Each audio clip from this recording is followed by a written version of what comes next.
Salam sejahtera. Saya ucapkan.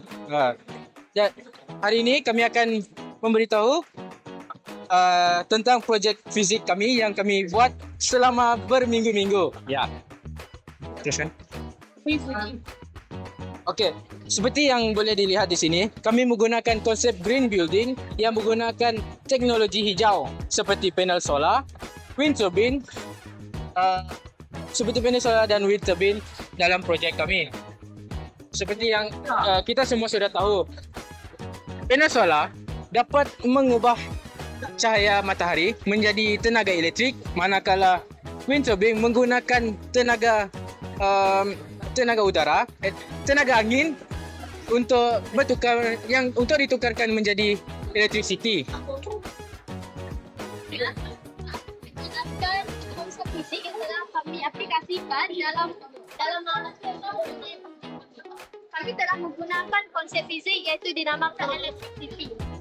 Jadi dengan elektrik ini kami telah DC direct current circuit. Dengan direct current circuit ini kami hanya menghubungkan bateri dengan menggunakan sensor dan juga dengan menggunakan kipas. Jadi itu sahaja daripada kami. Okey, selamat pagi. Kami daripada kumpulan Adreno Project. Jadi hari ini kami akan present tentang semua keempat projek kami ini. Yang pertama ialah projek tentang lampu sensor. Lampu ini dihidupkan dengan menggunakan tepuk tangan kita, contohnya seperti macam ini. Kalau tepuk sekali, dia akan tukar warna. Nah, kalau 2 kali dia akan padam. So untuk projek seterusnya iaitu kereta remote control kita. Kereta remote control ini menggunakan board Adreno D1 R2. Lepas tu ada motor driver dia dan motor T. Lepas tu kita juga boleh kontrol kereta ini menggunakan remote control dia dekat dalam telefon iaitu menggunakan app Blink IoT. Boleh kamu cuba dulu? Contohnya seperti itu.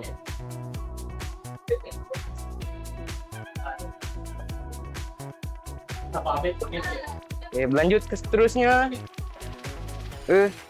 Kita ada projek yang satu ini lagi.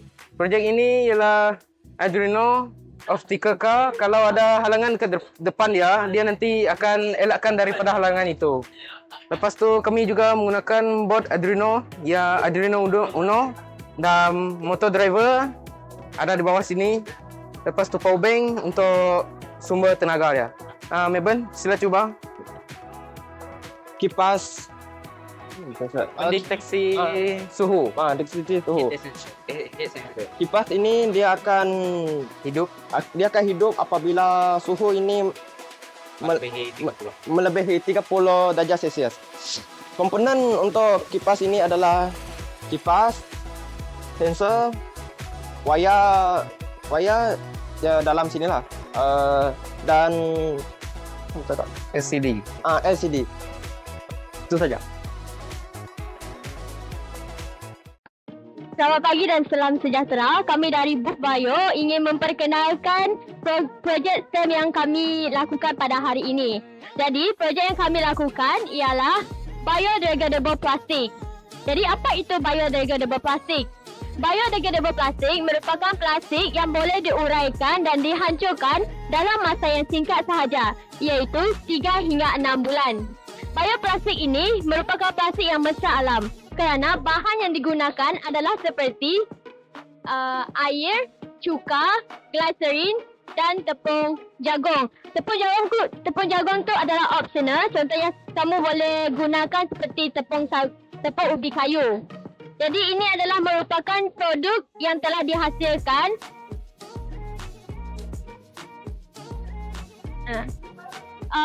bioplastik ini sesuai untuk digunakan bagi pembungkusan makanan kita pada setiap hari. Dan kepentingan bioplastik ini adalah untuk mengurangkan penggunaan plastik yang kita gunakan pada setiap hari kerana plastik ini adalah mesra alam dan tidak menjejaskan mana-mana kawasan sekeliling kita.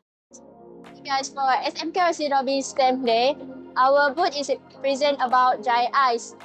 Fun fact about dry ice is dry ice has a freezing temperature of -78.5 degrees Celsius. Dry ice undergoes sublimation process, which is solid turn directly into gas, and this is our activity. This one, dry ice.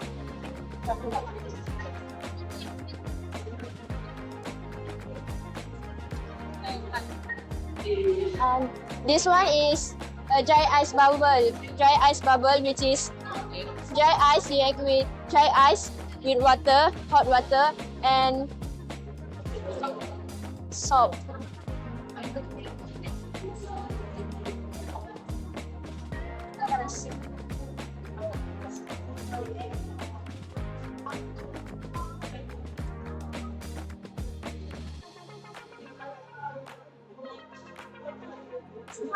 We can touch the bubble. And this one,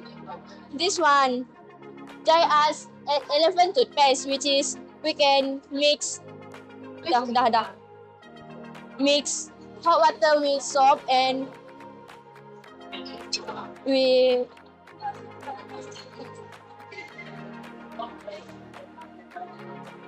can touch the bubble. That's all.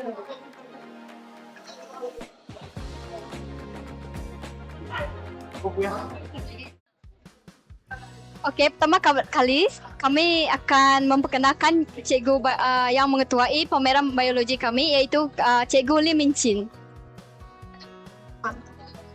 Alatan yang diperlukan dalam eksperimen fotosintesis ialah pertama sekali kami menggunakan beaker, test tube.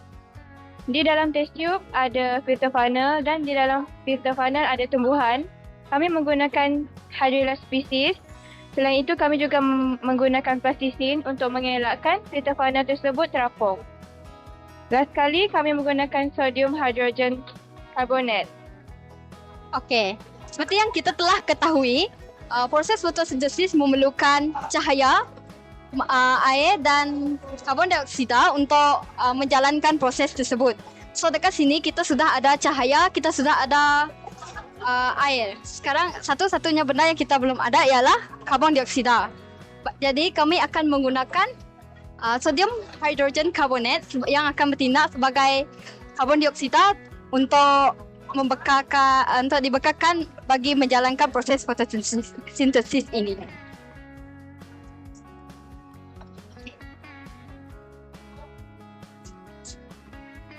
Baiklah, sodium hydrogen carbonate tersebut ia akan bertukar menjadi karbon dioksida yang akan diserap oleh tumbuhan tersebut untuk dia menjalankan proses fotosintesis, di mana ia akan membuat makanan sendiri.